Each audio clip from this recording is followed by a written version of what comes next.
Desde mi punto de vista, hay 4 pilares que son esenciales que puedes enfocarte para crecer y hacer una mejor versión de ti. El primero tiene que ver con los conocimientos que tienes. El segundo tiene que ver con el manejo de las creencias.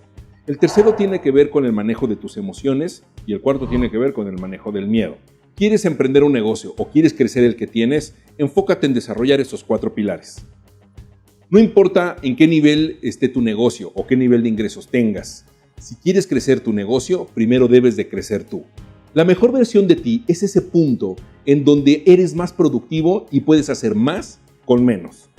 Pero primero, debes de ser consciente de todo lo que necesitas. Antes de meternos a los 4 pilares, te sugiero que empieces por entender y comprender cómo funciona tu mente, es decir, que te conozcas. Y no me refiero a saber quién eres, sino me refiero a cómo funciona tu mente biológica y psicológicamente. La ciencia moderna ha tenido muchos hallazgos de cómo funciona nuestra mente biológicamente y ha desmitificado muchas cosas que le atribuyen a la psicología que en realidad tiene que ver con cómo funcionamos por dentro.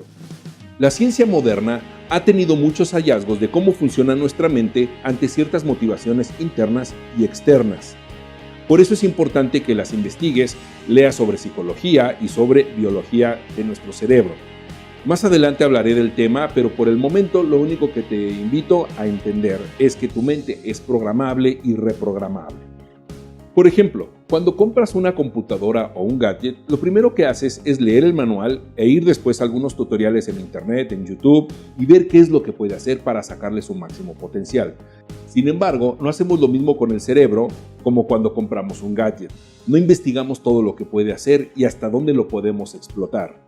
Entonces, vamos a empezar por ahí. Así es que te voy a compartir estas 4 técnicas o pilares y cómo puedes trabajar con ellos.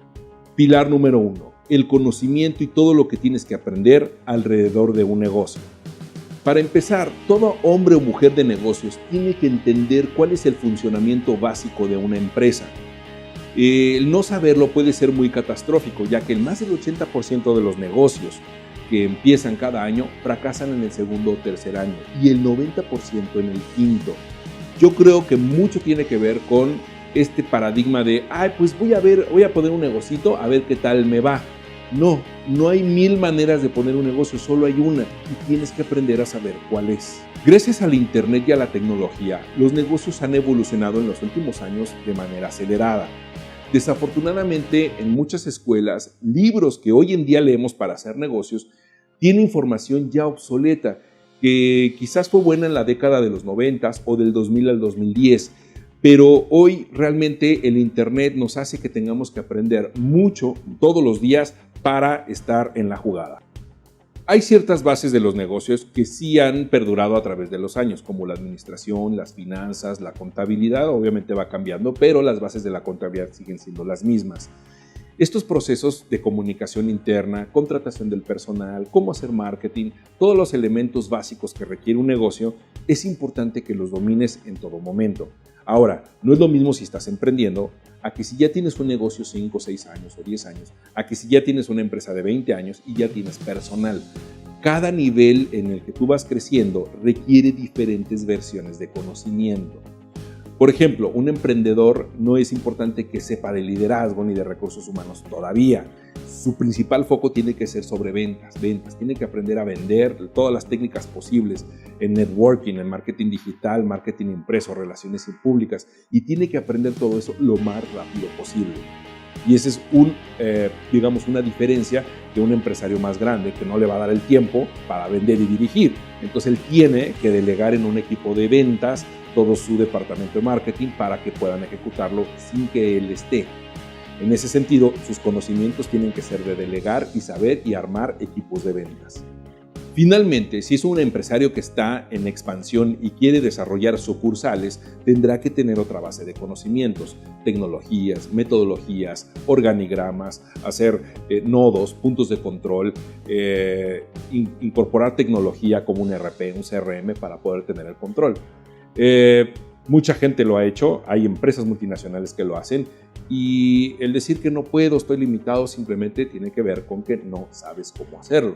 Si realmente quieres expandirte y crecer, vas a tener que aprender a hacer todo eso. Así es que te voy a dar un parámetro. para que más o menos sepas cuánto tienes que estar aprendiendo año con año, mes con mes, día con día. Yo te recomiendo que por lo menos leas 2 libros al mes en temas de negocios. Y no me refiero a autores de los 80s o de los 90s, inclusive del 2000 al 2005. Léete libros del 2005 para acá, que no vas a creer, pero muchos ya son obsoletos con toda esta tendencia del internet.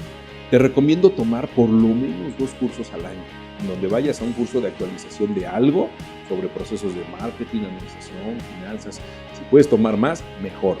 Y además te sugiero que todos los días, ¿sí?, te leas un mini artículo, una lectura rápida en un blog o algún tutorial en internet, algo que te mantenga en las tendencias y puedas estar teniendo línea. Así es que es importante que consumas información actual, reciente, sobre cómo se están haciendo los negocios en el año 2019, 2021 y en el futuro cercano.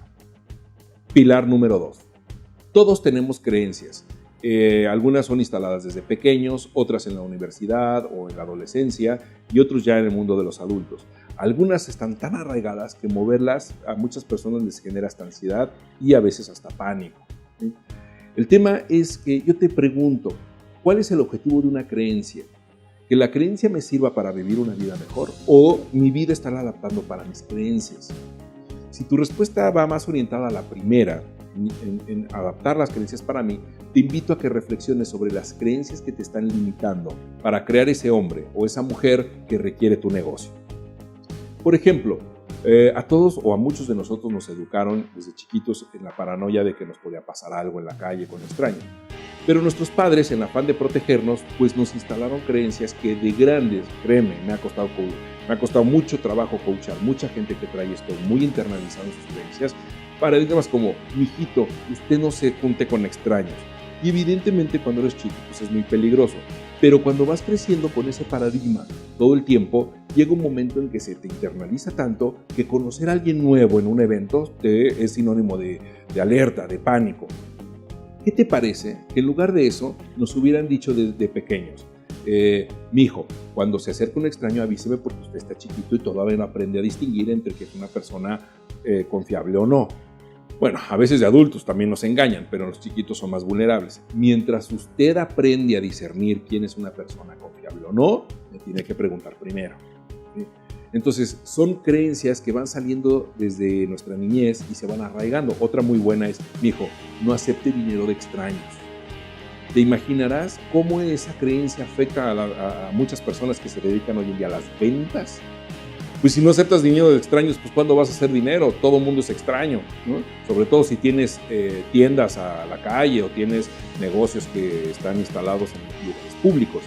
Pareciera chistoso, pareciera que no es cierto, pero esa información entró cuando teníamos 6, 7, 8, 9 años. Entonces, la próxima vez que te enfrentes a alguien desconocido, nota la creencia y nota qué sensación te está dando, si es de desconfianza, si no es de desconfianza, y por qué vas a ver algunas personas que se vinculan rápido con otras personas y otras que no tanto. Y te voy a decir por qué.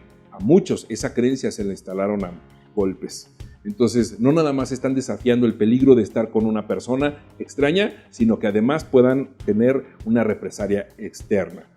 Quizás ya no lo tienen consciente, quizás ya no se acuerdan, pero en el interior tienen la amenaza latente.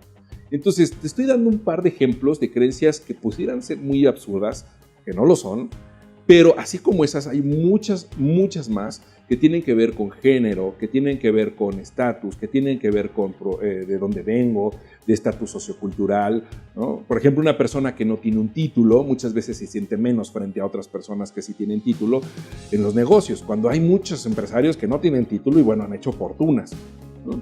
Entonces, explorar y estar atento de tus creencias te va a apoyar a crecer y ser una mejor versión de ti. Mantente alerta porque en algún momento una creencia es la que te está llevando a perder en lugar de a ganar. Pilar número 3. El manejo de las emociones en los negocios. Créeme que los negocios y las emociones no se llevan absolutamente nada, ¿sí? Cuando tú te sientas a hacer una negociación, tus vísceras mételas a un congelador, manténlas frías, porque es el momento de sacar el adulto, que es analítico, que es objetivo y poder llevar la negociación a mejor nivel.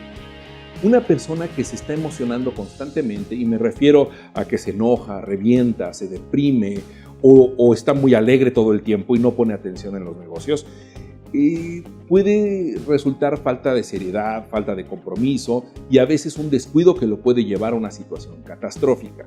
Por ejemplo, yo creo que cuando tú tratas con algún empleado, con algún recurso de tu empresa que hizo algo mal ante un cliente, debes de mantener la calma del cómo lo vas a regañar o si lo vas a exhibir o inclusive si lo vas a despedir. En ocasiones estas personas toman represalias por la manera en cómo lo hiciste. Una persona que fue despedida de una manera denigrante, humillante, porque el jefe o el dueño perdió total control sobre lo que le estaba diciendo, seguramente va a buscar desquitarse. Puede hacerlo a través de una demanda, puede hacerlo a través de un abogado, a través de la Secretaría de Trabajo y Previsión Social o de maneras menos legales, ¿sí? Entonces, siempre que tratas, por ejemplo, con un empleado en una situación de crisis, siempre que trates temas delicados en una situación de crisis con los empleados, mantén la calma. Del mismo modo, cuando las cosas van muy bien, puedes estar muy alegre, muy optimista y empezar a tomar decisiones muy alocadas. Yo sé que es muy complicado mantener a las emociones al lado. ¿Por qué? Porque el 90% o más del 90% de las decisiones que tomamos, las tomamos por las emociones. Entonces, es aquí donde requerimos practicar que cada vez que vamos a tomar una decisión, nos calmemos, saquemos el cerebro, analicemos bien lo que vamos a hacer y entonces tomemos una decisión. Muchas personas cuando les va bien y empiezan a generar mucho dinero, todo el mundo les quiere vender cosas y pues como no tienen problemas de lana, pues empiezan a derrochar el dinero. Y eso lo sienten hasta que se acaba el dinero o tienen un bache o tienen un periodo de escasez y entonces se dan cuenta que hicieron muchas compras que no venían al caso, que no tenían sentido. En cualquiera de los dos escenarios, sean emociones negativas, por llamarlas de algún modo, o positivas como eufóricas, mucha alegría, cuando te va muy bien, es importante mantener la calma, estar ecuánime y saber tomar decisiones. Ahora, si ya te emocionaste, no te preocupes, somos humanos. Si ya te enojaste o algo ya te dio miedo o de repente algo ya te frustró, está bien. Lo que no está bien es que tomes una decisión en ese momento. Espérate a que se te pase, cálmate, así tengan que ser 2-3 días y entonces toma una decisión. Verás que es muy diferente. Finalmente, el cuarto pilar tiene que ver con el miedo. Con respecto al miedo, te tengo una buena y una mala. La mala es que nunca va a desaparecer. El miedo va escalando dependiendo de cómo vas creciendo. Ahorita, por ejemplo, no te da miedo enfrentarte a 2-3 empleados porque son poquitos, pero el día de mañana tendrás que enfrentarte a lo mejor a 50, a 100 o a 200, dependiendo a dónde tú tengas que llegar. A lo mejor ahorita no te enfrentes a ninguna demanda porque tu negocio es chiquito, pero a lo mejor en el futuro tendrá que ser cosa de todos los días, ¿sí? Entonces, la mala noticia es que el miedo va a estar presente. La buena noticia es que hay manera de poderlo superar. Y no es quitándolo, porque ese es otro paradigma. Hasta que deje de tener miedo, entonces voy a poner acción. No, esa no es la solución. El miedo siempre va a estar ahí. El tema es que si el miedo está acá y tu autoestima está acá, lo que tienes que hacer es empoderarte para lidiar con este miedo. Y eso le llamo yo estar empoderado. Tienes que buscar cuáles son esos elementos que te empoderan.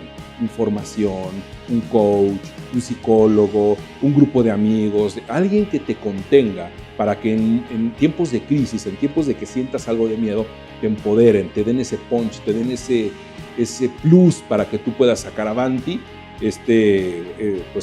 una situación que te está paralizando por el tema del miedo. Una de las cosas que decía Barack Obama es que él no sentía miedo ante ninguna circunstancia, ni siquiera sudaba cuando tenía que enfrentarse a tomar decisiones o a hablar en públicos muy grandes. Y sí, definitivamente hay perfiles que son así, hay personas que se lanzan a hacer muchas cosas y tienen menos miedo que otras. Hay personas, por el contrario, muy temerosas que a la hora de quererse aventar a hacer algo chiquito les entra mucha ansiedad, les entra miedo y se detienen. Es ahí donde yo te sugiero que te aprendas a conocer qué es lo que te está deteniendo para que entonces puedas trabajarlo poco a poquito. Por ejemplo, el tema del pánico escénico, hay terapias para curar el pánico escénico. Si te da miedo manejar mucho dinero, pues también hay maneras de lidiar con una terapia o con un coach que te pueda apoyar para para manejar ese tipo de miedos, que muchas veces tiene que ver con lo que significa manejar mucho dinero. O si lo que te da miedo es mucha gente, todo eso tiene solución. ¿Sí? El tema es que tampoco nos lo enseñan en la escuela, tampoco nos lo enseñan en ningún lado, que todo eso se puede arreglar. Y muchas veces, muchas personas viven años culpándose porque creen que ellos están generando eso. Y quiero decirte que no. Todo eso es como si de repente alguien tuviera fracturado un dedo y no se diera cuenta y se estuviera culpando porque no puede correr al igual que otros. Y resulta que su tema es físico, no psicológico. Entonces, date cuenta que son las cosas que te dan miedo. Júntate con personas para que te empoderen, no para que te buleen, ¿no? Porque a veces los amigos no ayudan de nada en esta parte. Ve con gente profesional que te ayude a superar, a empoderarte para poder superar este miedo. Que superar no es que se vaya a quitar, superar es que lo vas a poder hacer, inclusive a pesar del miedo. Bueno, pues tienes aquí el material con estos 4 pilares para poder trabajar y ser una mejor versión de ti cada vez que crece tu negocio. Hasta la próxima.